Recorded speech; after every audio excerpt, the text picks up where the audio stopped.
that are that you have on the table that your opponent does not have? What are the issues that separates you with your opponent? Go right ahead. Where are the key issues? Go right It's ahead. simple. It's basically as simple as right and left. This guy believes he doesn't understand business principles. He doesn't understand that high taxes will not cause would not cause this community to grow economically. He doesn't understand that. He doesn't understand economics. He doesn't understand that when you get rid of regulations like the Range Act or various other acts that are destroying businesses, he doesn't understand that those things will destroy growth and run businesses out of, cause businesses to go out of business. This particular man that I'm running against sat with Maxine Waters doing an interview that they conducted with the CEOs of an oil company. And Maxine Waters said that they are going to implement socialism, that they're going to take over the businesses of these business owners, people who have worked really hard to grow their businesses. When she said that, my opponent sat back and laughed because he knew what the scheme is. He knows that the fix of the scheme to run businesses out of business and for government to take over those businesses. And when the government takes over something, we all know that things go to pot and they're inefficient and there's a great deal of bureaucracy, and they do not grow businesses, they destroy businesses. Right. This congressman that I'm running against is definitely a strong supporter of illegal immigration. He doesn't want it to be called illegal immigration. He wants there to be amnesty. He wants people to come over here and take the jobs of those that are currently here. Okay? He also is a guy who, while my city, which is considered the poorest city pretty much in the United States, which is also considered the city that is the most dangerous in the United States. This guy wants to promote marijuana, and he wants to promote marriage between a man and a man and a woman and a woman.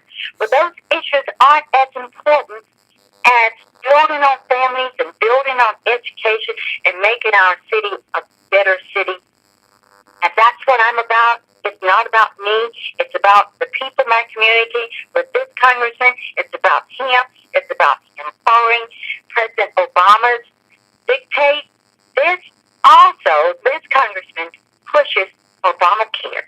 He doesn't understand the damage that Obamacare is placing upon people, causing people who are barely making it as it is to have their hours cut to less than 30 hours a week, to have their premiums and their subsidies, their premiums raised upon them, and that means even less money out of their paycheck. This guy doesn't understand because he doesn't care. We need someone like me to go to Washington, D.C., to stand for the people, to fight for the people, to fight and be that voice for those small people, innocent people who have no voice. Right. And that's me. Right. And did your opponent vote for Obamacare, by the way? Did he vote for Obamacare? He sure did, and he has been touting it ever since. Touting it and saying it's such a good thing, even though people around us are suffering.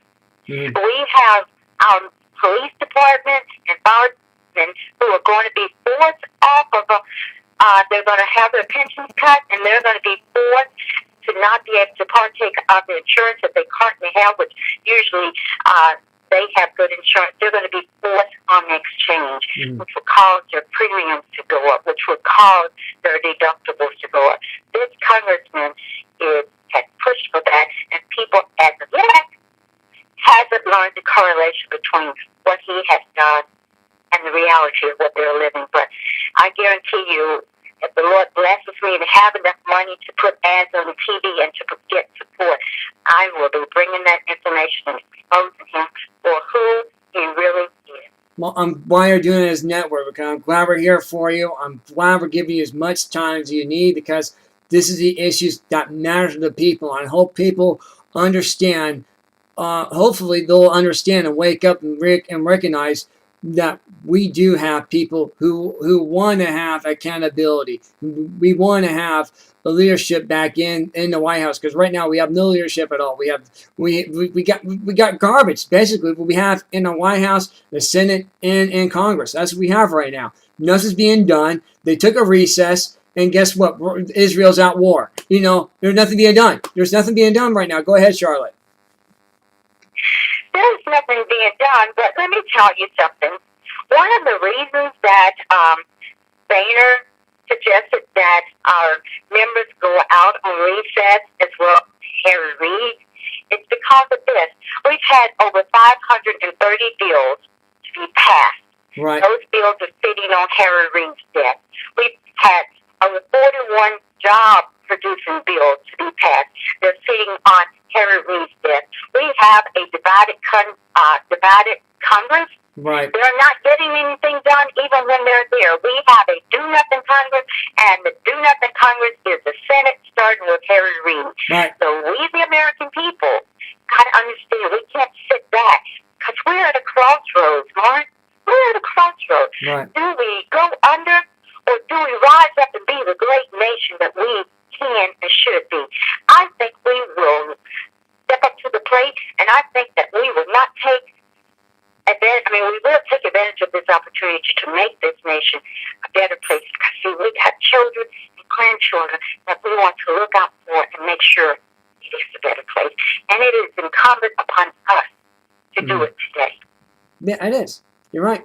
And we thank you so much for your time. Anything else you want to add before I let you go?